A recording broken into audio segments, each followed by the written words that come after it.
When I joined that company, I thought I'd finally found the place where my hard work would mean something. I wasn't the smartest guy in the room, but I was loyal, dedicated. And for 2 years, I gave that company everything.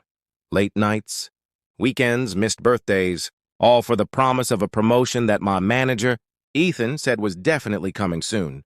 But when the big day finally came, I didn't get the promotion. Ethan called me into his office with that fake corporate smile and said, "I'm sorry, man. The higher-ups decided to go in another direction." And when I walked out, I saw who got the job. Ethan's best friend, Mark. The same guy who used to copy my reports, the same guy who took credit for my ideas. I swallowed my anger, congratulated him, and went back to work. But inside, I was done being loyal. A week later, I found out that Ethan had actually taken my project proposal, the one I worked on for 3 months, and submitted it to corporate under his name. He'd literally stolen my idea. And the worst part? Corporate loved it. They gave Ethan a huge bonus and praised him like a genius. That night, I went home and stared at my computer screen. I opened my resume, updated every single detail, and decided it was time to play their game, my way. Over the next 2 months, I quietly applied to other companies. But not just any company. I aimed higher for the parent company that owned ours. I knew they were hiring for a senior project manager, the same position Ethan had always dreamed about. I sent in my application with a full portfolio. Every single project I'd ever done, including the ones Ethan took credit for. And this time, I made sure my name was all over the results.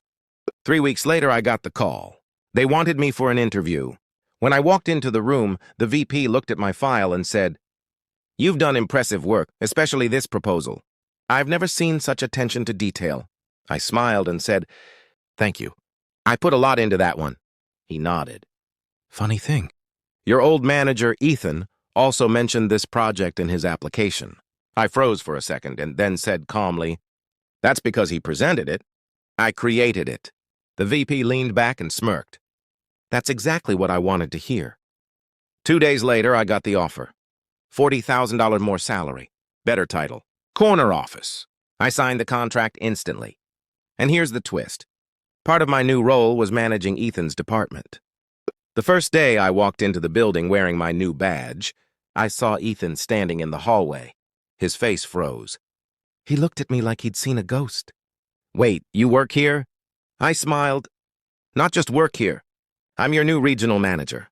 The silence that followed was pure gold. He tried to fake a smile, but his hands were shaking.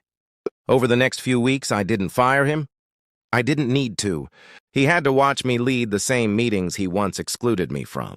He had to report to me. And every time corporate praised my team, I made sure to say, "Teamwork makes the dream work. Right, Ethan?" The look on his face was worth every sleepless night.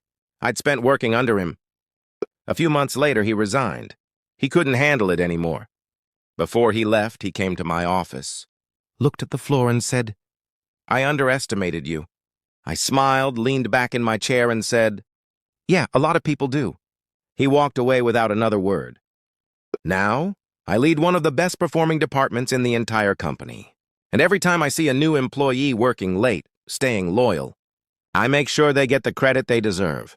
Because I know what it feels like to be betrayed. And I also know how sweet it feels to rise above it. Morale: never betray the person who builds your success.